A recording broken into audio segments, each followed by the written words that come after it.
Well, it was a big celebration when South Sudan, which was primarily Christian, some part animist, broke away and formed a separate country free from the domination of the very extreme Islamic Republic of Sudan in the north.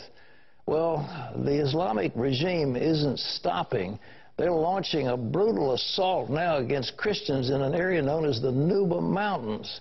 That includes airstrikes. They've got these Antonov airplanes, and they come in there and they attack churches and houses and even schools.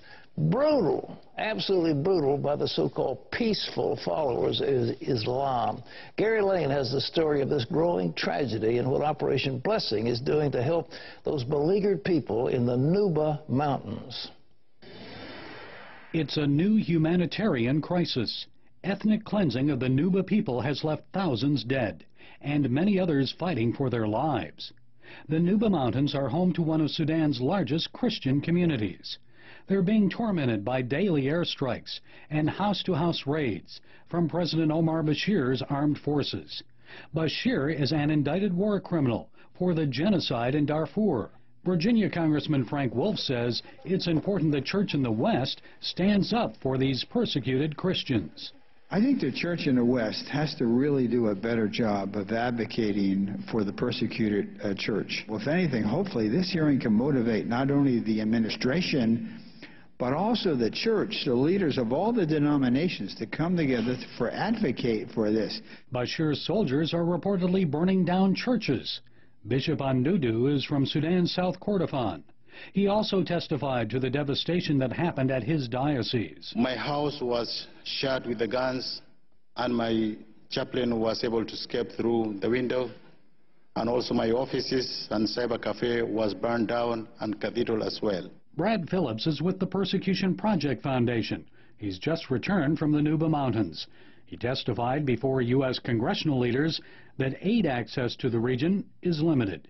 There's a serious humanitarian crisis that is approaching. There are 70 to 90,000 people that are probably going to die in the next month to 2 months because the roads are shut down to the north and the flights are not coming in. But that didn't stop a team from CBN's Operation Blessing.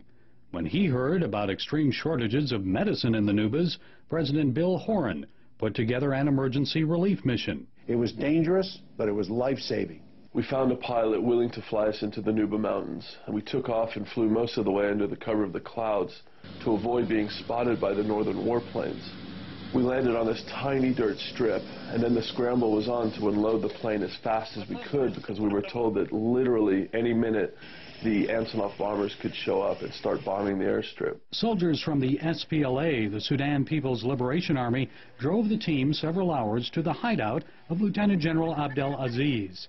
Aziz directs the liberation movement in the Nuba Mountains. The National Congress Party of Khartoum have declared jihad, Islamic jihad, on all the Nuba, whether you are Muslim, whether you are Christian. Nuba did not go and attack Khartoum.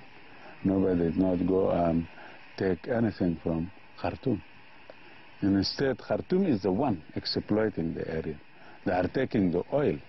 This is the only oil producing state in the north, in the remaining part of the country. The people of the Nuba Mountains enjoyed a 6-year period of relative peace after the signing of the North-South Peace Agreement in 2005. That ended last June when the northern government attacked the Nuba capital city of Kadugli. Operation Blessing's Bill Horan was shown some of the destruction. A school was actually targeted, a school that was filled with children in school, in session.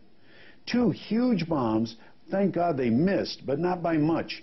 2 giant craters in the soil, but it was close enough to the school that some shrapnel fell and penetrated the walls of some of the school buildings.